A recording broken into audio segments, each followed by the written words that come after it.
Good morning. Good morning, everyone. Happy to be here with you and really looking forward to practicing together with you. I want to mention that on Friday, when I offered a session of meditation, there was an intruder that came in, and it was and made some very inappropriate and upsetting remarks. So some people who may be here this morning might have experienced that. And I want you to know that we are taking steps to try to prevent that from happening again. So if you're concerned about that, then I know it was upsetting for some people who were there, and so I'd like us all to relax. One of the teachers for True North Insight very kindly and generously offered to moderate this, and I believe that there's some kind of delay that happens. I'm not sure. We're going to have to look into it. It was just a couple of days ago. So I think there's some kind of delay that happens on the live chat now. So Jill, thank you for offering to do that, to take on the role of moderator. Very much appreciated. Yeah,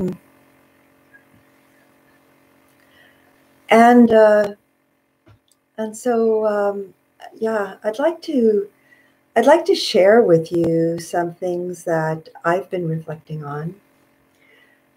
Those of you who practice with me on Sundays know that often dialogue, the Dharma discussion, or comment about what they're experiencing in their practice, and so I really miss that. I really miss that opportunity to connect with you about what's happening, what the very immediate practice experience that you're having in your daily practice, in your practice as we come together. So I kind of rely on what I'm experiencing, especially coming out of our shared experience of living in physical separation, and also what's coming up as I talk to students about practice and hear from them what they're experiencing. And what I one of the things I thought of that might be useful to reflect on, actually came out of this quite unpleasant and offensive intrusion from somebody into this session on Friday. And I was, at the time, inviting all of us to enter into the body, to enter into a sense of presence, mindful presence, loving presence in the body. And this is such an important part of our practice, to cultivate this capacity to find a sense of refuge, a sense of stability, a sense of nourishment by coming home to ourselves and being present in the body. And this, the very, what I found quite disturbing, intrusive comments kind of interfered for me at that moment with just resting and relaxing and being present in the body, because they were twisting they were twisting a way of being present in the body which supports our spiritual development, and it was a kind of a, it was an assault. It was an assault. So it got me kind of, as I worked with that feeling of disturbance, I also included in my reflection how many of us may be feeling with regard to our relationship with the body, because this virus feels like, in the way that we talk about it, we think about it, a kind of intrusion in or a threatened intrusion into the health of our body, and so while we see our bodies as a refuge, a place of stability, a place of rest, nourishment, we also may, when there's trauma, when we've experienced trauma, a trauma might be something deeply violating, and a trauma might also be a kind of, just some feeling of unsafety, some kind of intrusion, or the collective trauma that we are experiencing together of sickness and death, kind of just this going out of control, and we're trying so hard and working so hard to keep it in control, but there's a collective trauma that we're experiencing, and so how do we come home to the body then?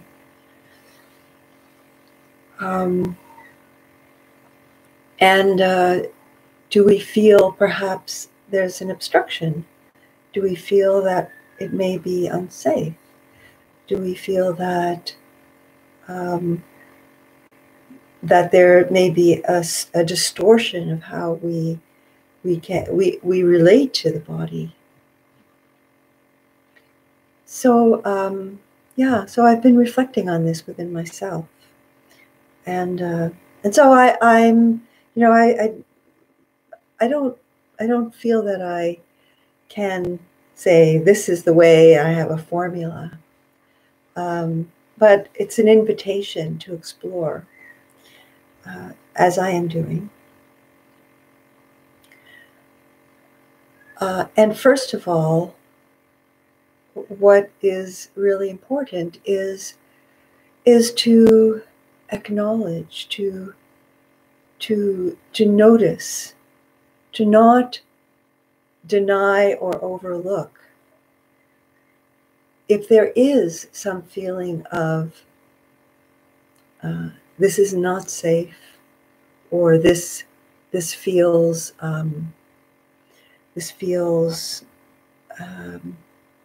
that there's some kind of block or obstruction to my being present in the body and finding refuge in the body and resting in the body, as a ground for my mindfulness practice, as a home base. And so So in my exploration of this, as I acknowledged that, yeah, I felt, in this, from this particular incident, I felt an intrusion. I felt a kind of assault, verbal, but nonetheless real. And so it was alive in me in a particular way. And so my first response is to open to that. So in opening to that, I'm allowing the feeling of hurt, of shock, of anger, of blame, just allowing that to be known without judgment. It's just what comes up, and kind of shifting the focus. And I think I'm kind of going back and forth between a particular experience,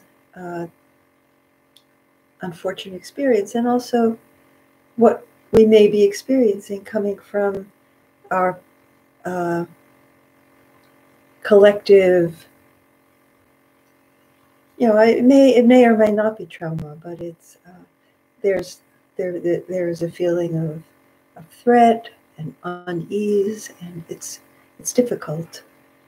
At least part of it is difficult. It's not always difficult. It's not only difficult, but part of it is difficult. This living with this uncertainty and this threat of an illness, which could be life-threatening. And so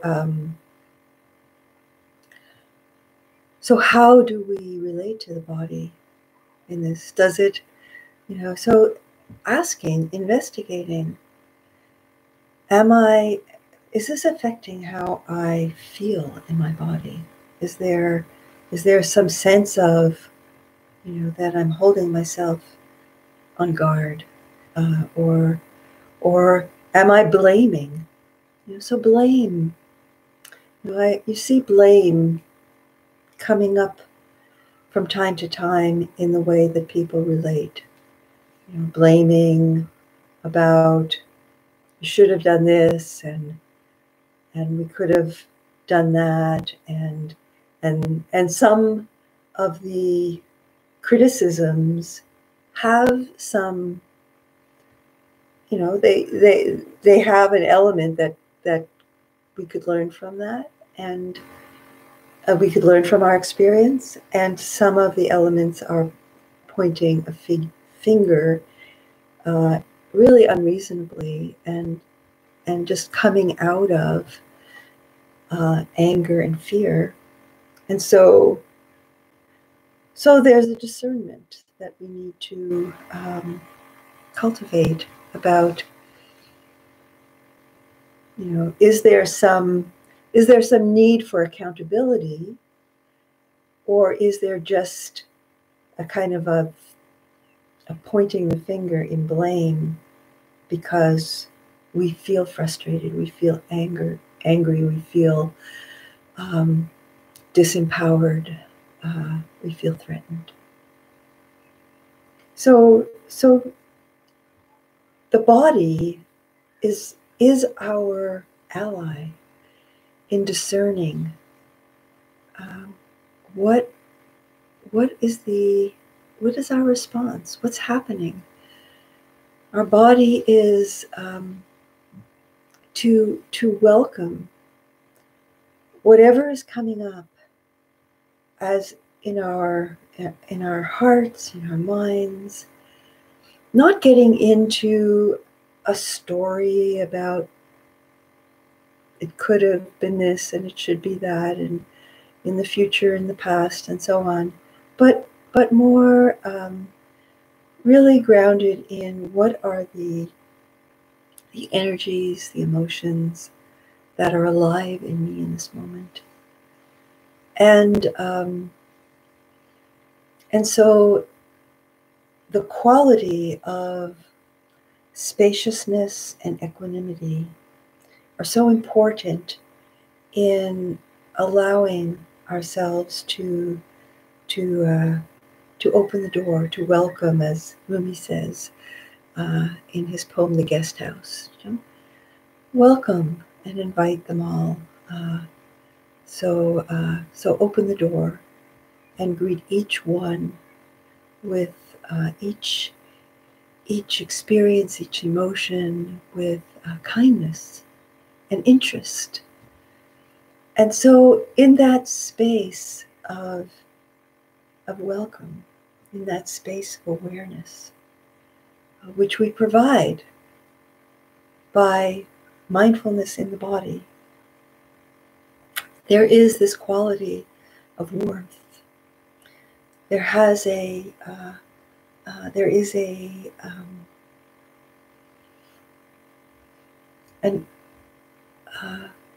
element of compassion, of acceptance that's intrinsic in how we are aware in our vipassana practice, in our mindfulness practice. So it's not kind of like sometimes, and I certainly did this in the beginning of my practice, it's not a looking at what's arising and kind of bringing a view of, if I'm a good meditator, I shouldn't be experiencing this, and this is what I should be experiencing. Not at all. That really hinders us from a real deepening of a practice which is authentic, a practice which is transformative, in which we are honest and really opening to and accepting whatever is arising. So this is challenging. This means that we are opening our hearts to things that may not feel so good. It doesn't feel good to feel hurt. It doesn't feel good to feel unease. It doesn't feel good to feel uncertain, perhaps, unless you really get used to it. And kind of make your home in it, which can happen. So a lot of what we open our hearts to don't feel good, but they're part of life, and actually giving space to them there's a quality in that, because we are honestly opening to the truth of what we are, what we're experiencing, what's manifesting within us in this moment. There is a quality of honesty, and I would suggest even joy in that. Although the experience of feeling hurt may not be fun, yet there's something in the capacity to open our hearts to all of who we are that is liberating, and joy is part of being free. So it may be that as you know, in your own practice, and we all have different ways of our practice. There's so many different ways that practice unfolds within each of our body-mind systems and body-mind-heart systems. That's a better way of saying it.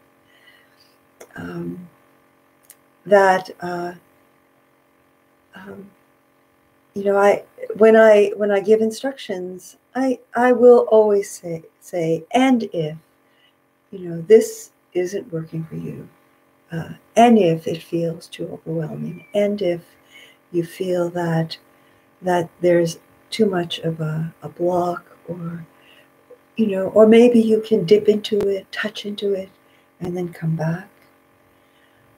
So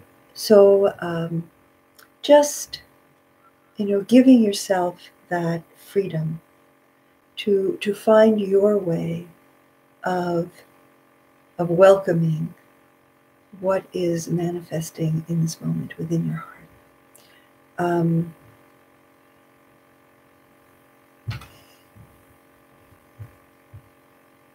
So you might find that just touching into your heart, breathing in and then breathing out, and relaxing and releasing might be helpful.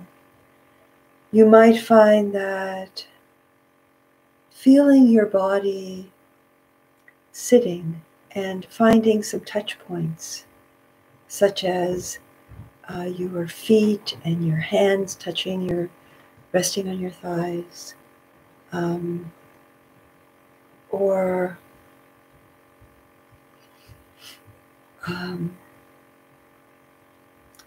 just feeling your lips touching each other.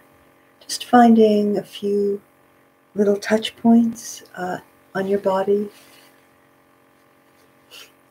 can be a way of arriving into the body and arriving with the body and resting with the body.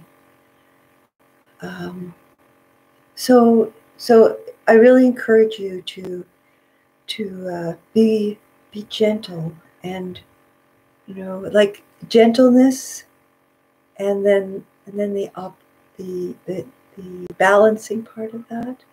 So gentleness is the kindness, and also a courageous quality of heart, which wants to be present with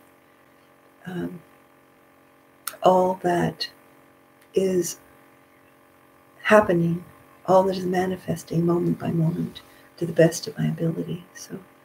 So finding our balance in that. And another way of saying that, which I talked about actually on Friday, is having that sense of space and openness and acceptance is a quality of equanimity, and then compassion. So sensing, well, what are my limits, and where's my balance, and that quality also of warmth and non-judging. Those are expressions of kindness and compassion. So finding that in your practice as we begin to sit. So let's take a seat for meditation,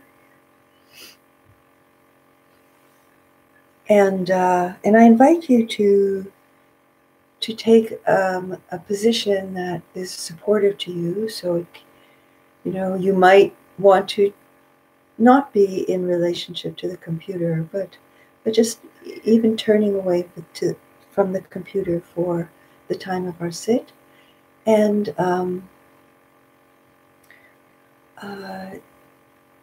just taking a comfortable seat in which you feel balanced and upright and stable. Or you might be lying down if that's most supportive.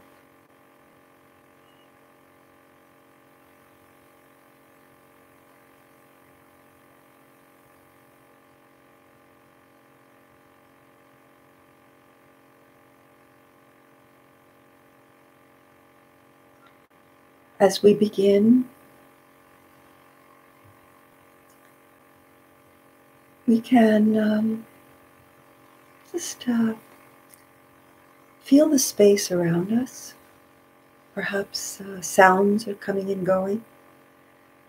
I don't know if you hear, but there are sounds of children playing, which I find pleasant um, and, and and joyful. But if it's just like some high pitched little squeaky sound, you might not know what it is. So just if that's coming into your field of awareness, just to invite you to have some ease around that, and whatever else is in the field of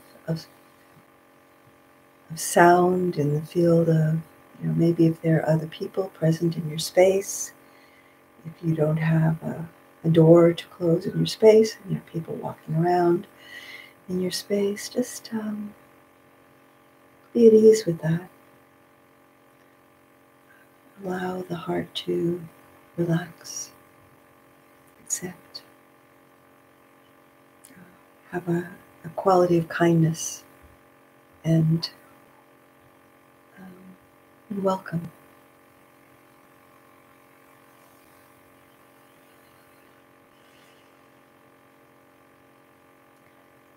And another helpful thing as we begin is to really make a commitment to the practice, to use this sacred time to begin again in your practice, to really nourish yourself, finding the inner resources to make a home in this being where you can rest, where you can find peace and refreshment.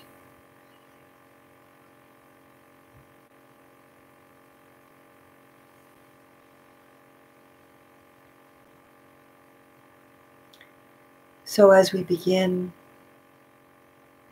find a position of stability and balance and ease.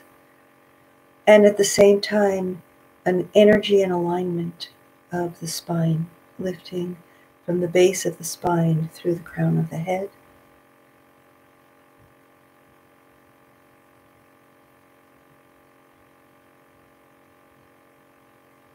The shoulders be straight and relaxed. Close the eyes or just let them be partly closed and looking downward, and the gaze soft.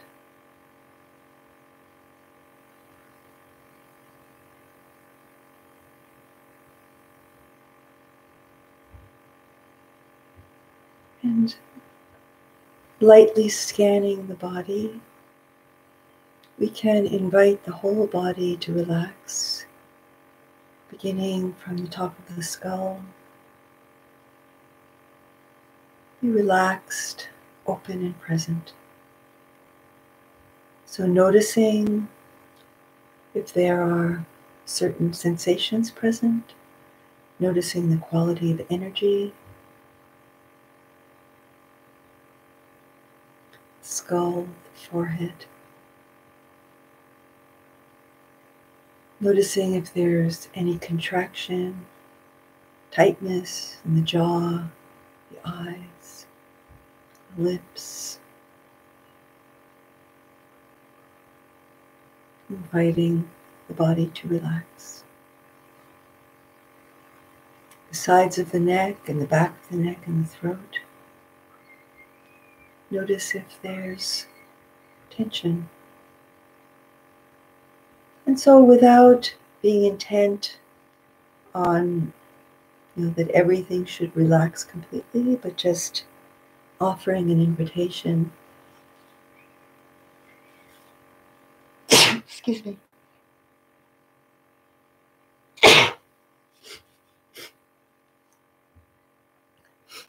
Offering an invitation to let go of holding, to let go of tension, in whatever way seems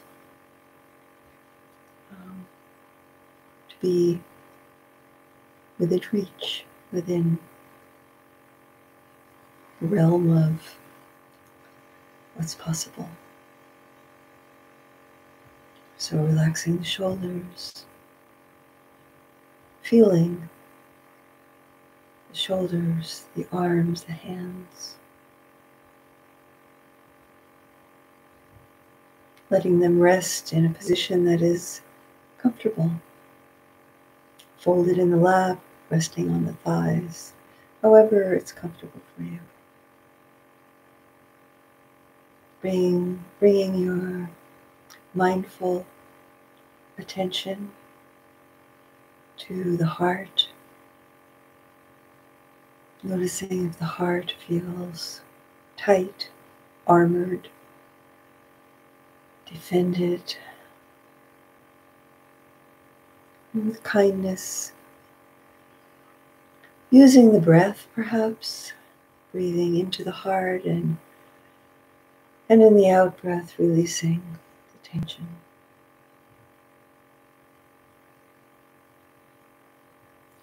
Using this approach, if you wish, anywhere in the body. The breath helps us to arrive in a particular place and connect.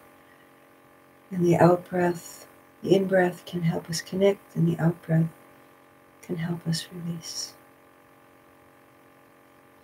And bringing the attention to the diaphragm, to the lower abdomen, lower back, to the buttocks, the hips, and the groin, whole pelvic region.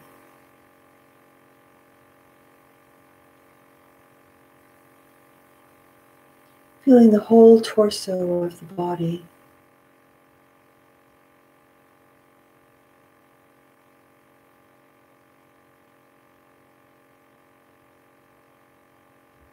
As well as the head and shoulders and arms, hands. And bringing the legs and the feet into your awareness.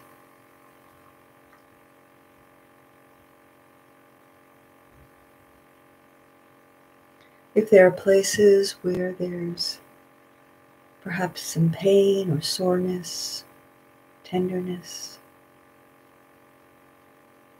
allowing those to just float in the whole body awareness. Feeling your body as a field of energy. Perhaps letting go of a sense of the boundaries, or letting the boundaries be very soft and permeable. And just letting go of ideas about this is my body, this is me, this is mine. Letting go of judgments that we may be holding about my body is not good enough, or it's too this, or not enough that. And just in the aliveness of the body, the aliveness of the energetic experience of the body. Resting.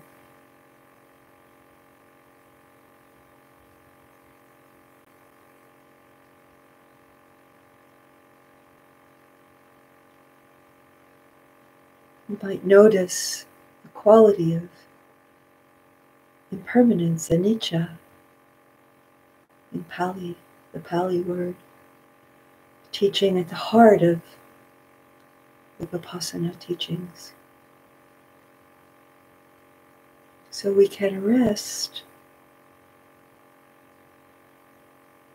in awareness of change.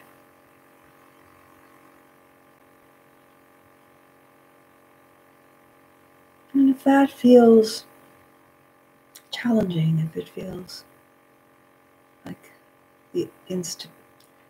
there's not something that you can kind of stabilize your attention with.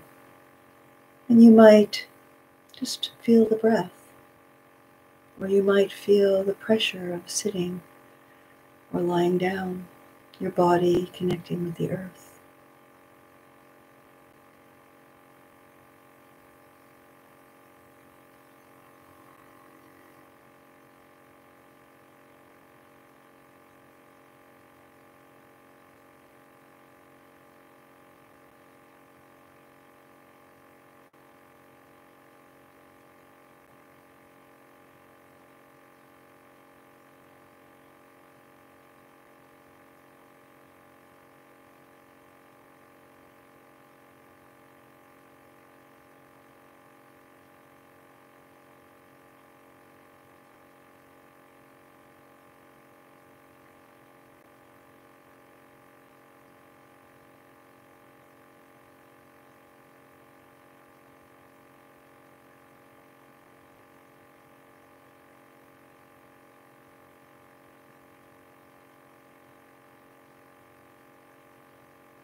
If you notice a quality of calmness or tranquility or joy or ease or contentment, part of the practice, part of our deepening in practice is to take that in, not in a grasping way, of course, but with a quality of appreciation and resting in that beautiful quality of body, heart, mind. Resting in that helps us to let go of the buzzing thoughts. The quality of joy and ease is a doorway to a deepening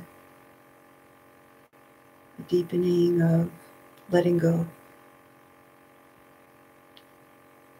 into simply being present.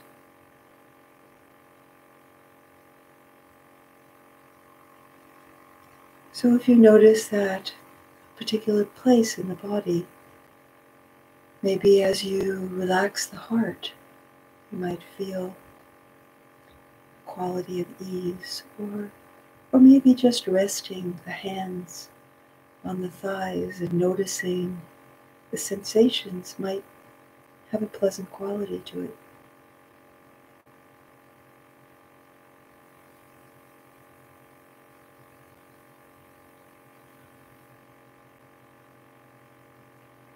So allow yourself to appreciate and even rest in the pleasantness, the sufficiency, contentment of this moment.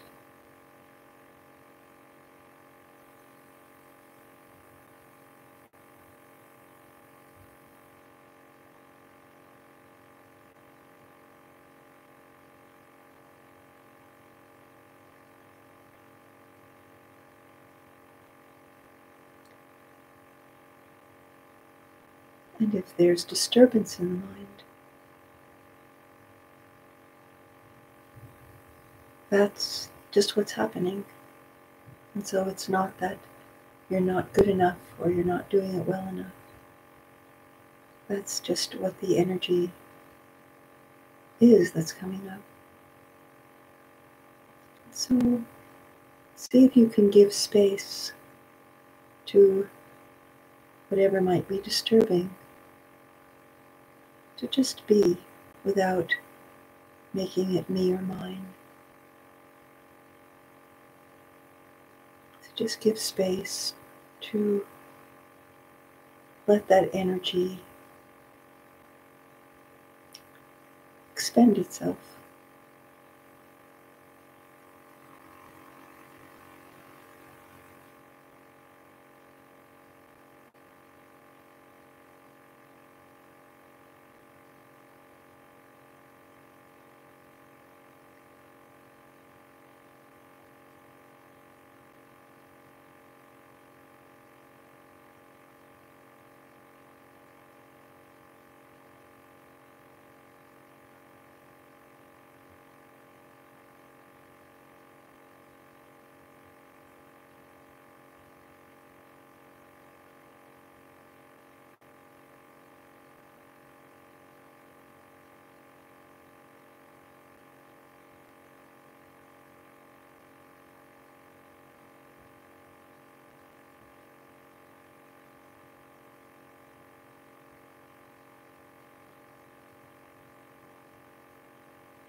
with an attitude of kindness, non-judgment,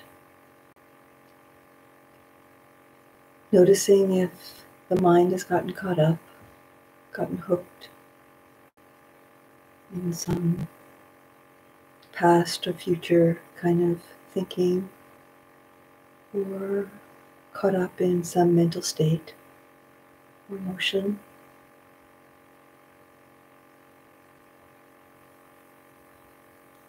Notice if there's a feeling of kind of lostness, and come home, begin again. Find the sense of resting in mindfulness in the body.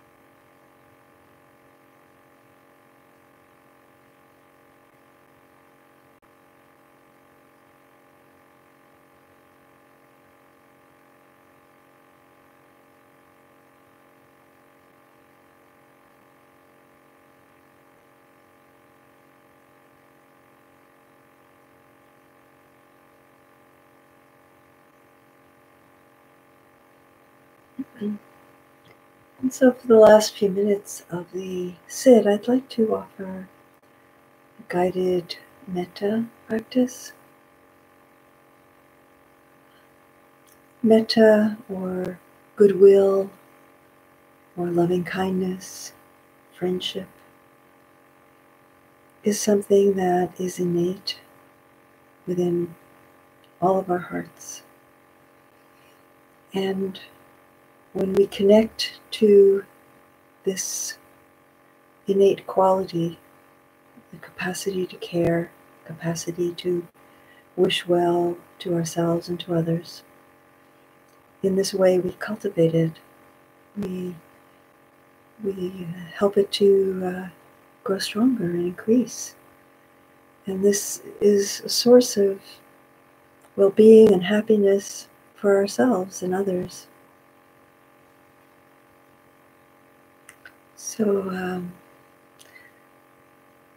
So we can nourish ourselves and others with metta. And so I'd like to invite you to just enter into a kind of a guided meditation.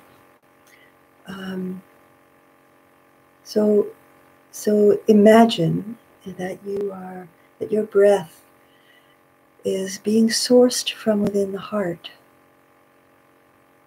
That you're breathing into your heart and breathing from your heart.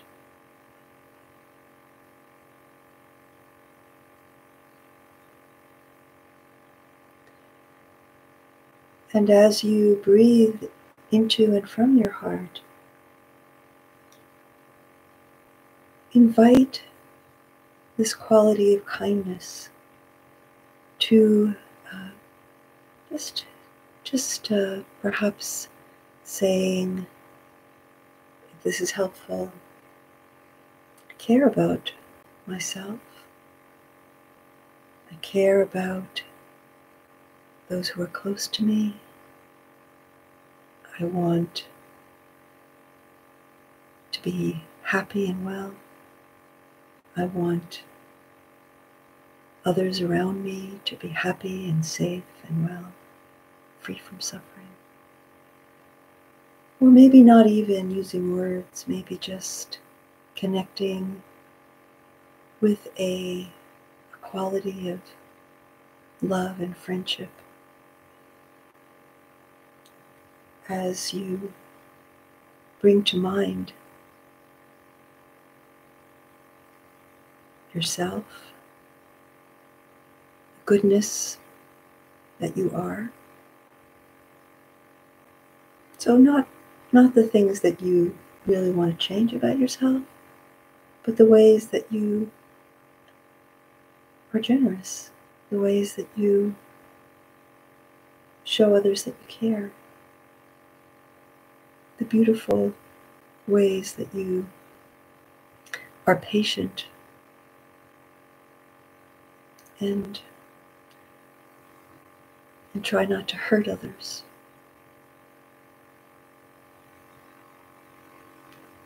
Just seeing that the goodness of your own being and allowing that to awaken love for yourself.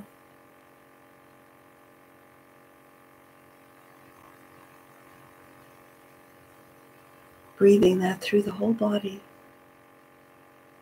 as you breathe in and breathe out. Feeling that love which is flowing from the heart, filling the body and extending beyond the body, rippling outwards in all directions.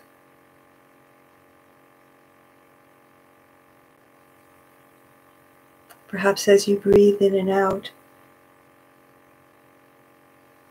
people you feel close to may come into your sphere of awareness, and you may extend metta in their direction, wishing them well. And you may extend metta and loving kindness in all directions to those who are perhaps feeling well, those who are well, those who feel healthy, and also to those who are sick, caring for their well-being. Perhaps that metta has the color of compassion, caring for those who are suffering in some way, caring for the animals that live in our cities and in our environment, the animals who are feeling more comfortable now that there are less people around and are coming and sleeping in the roads and in different countries and wandering out in different places.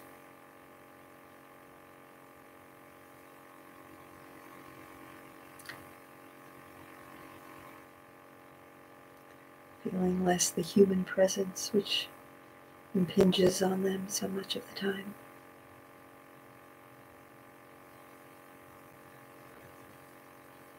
And as we just allow our kindness, goodwill, care, friendship to extend in all directions, we can dedicate our practice and dedicate our lives to the service of all beings.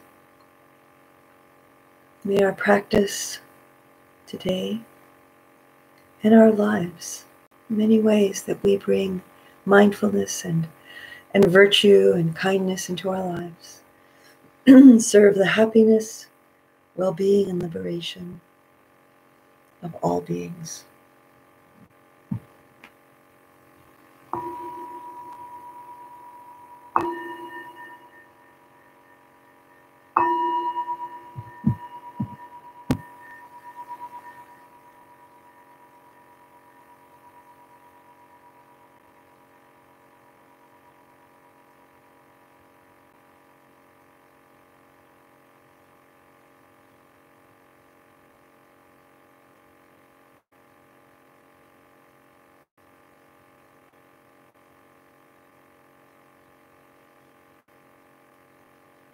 If you have anything that you'd like to share in the last minute or two, just something brief that perhaps touched you or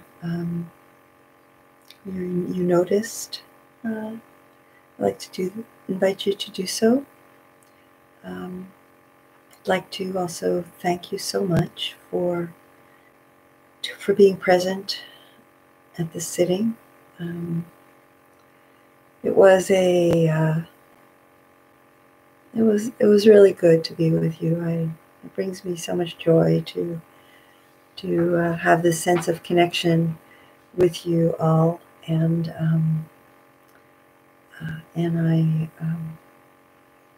I especially appreciated today, since as I mentioned in the beginning of the sit, the last time I sat, it was a bit jarring. So it feels healing and happy and lovely to reconnect with you.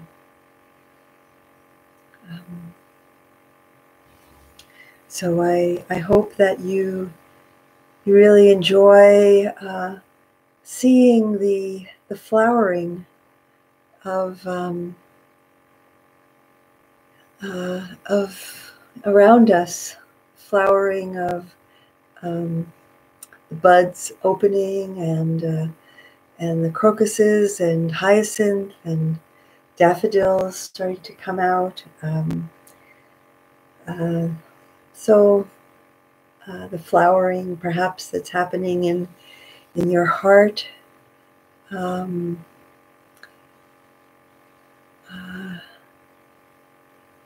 Yeah.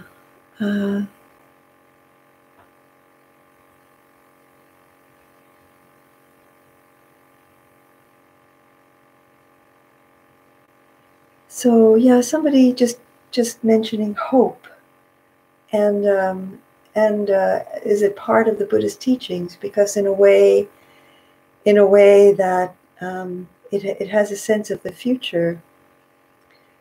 And I remember reading some things that Thich Nhat Hanh said about hope, and that it is it is a future sense. I don't like to say don't hope, but my sense of what hope is more really an experience of confidence, because in my practice, I know that as I cultivate kindness and awareness and virtue, and I'm not talking about being perfect in this, but as I cultivate this, I can see how transformative it is in my life. And so my confidence is that this will continue to unfold in a capacity to be with what is. And so when we hope, and our hope is based on conditions, external conditions, our hope can feel shaky. It's like, I hope that the number of new cases is diminishing, and then it goes up, and then my hope is dashed. But when I can feel confident that I can be with what is, that perhaps together we are putting in place conditions that will create healing, health, well-being, even if there are times of stress and uncertainty. I think that our hope or our confidence can be grounded in a knowledge that what we are doing now is planting seeds for the future, is laying a foundation for a future, even if it's difficult, even if it's challenging, even if there's painful elements, that we will find the resources, the inner resources, and that we also can make the connections with the beings around us, with our Sangha and with all beings, because our heart is open to all beings, and so we can reach out and make connections. And then this also is how we lay the foundation for, aspiring and having confidence in the goodness that can unfold from what we're doing now. So thank you for that question, Marcus. I think it's an important one and a good one. What if we use the word hope? What's our hope in? And how can we ground our aspiration, our confidence, in our hope, if we want to use that word, in something that is really well-founded. So be well, all of you, and so much appreciation. And thank you, Jill, for being here and for moderating.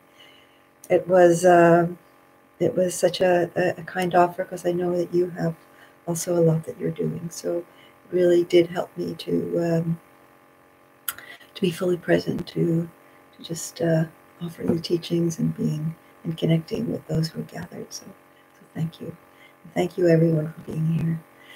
I wish you well. I send my love and my metta and my gratitude for all of you and for all of the refuges. And until we connect again, look forward to being with you next week.